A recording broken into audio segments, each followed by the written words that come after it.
அரசே தமிழக அரசே கண்டிக்கிறோம் அரசு மேல்நிலை பள்ளியிலே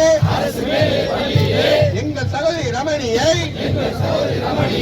ஆசிரியை ரமணியை கொடூரமாக கொலை செய்த கொலையாளி மதன் மீது கடுமையான நடவடிக்கை பள்ளிப்பட்டினம் பள்ளியிலே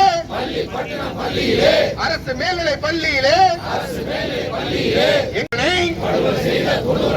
மதன் என்னும் கொடியவனை வன்மையாக கண்டிக்கிறோம். பாதுகாப்பு கொடு, ஆசிரியர்களுக்கு பாதுகாப்பு கொடு. தமிழக அரசு கொலை குற்றவாளி மதனுக்கு கடுமையான தண்டனையை வழங்குகிறோம். உள்ளுக்கு நுழைஞ்சோம்னா நமக்கு வந்து தண்டனை கிடைக்கும் அப்படிங்கிற எண்ணம் வந்து வெளி மக்களுக்கு தெரிஞ்சால்தான் நம்மள வந்து தாக்க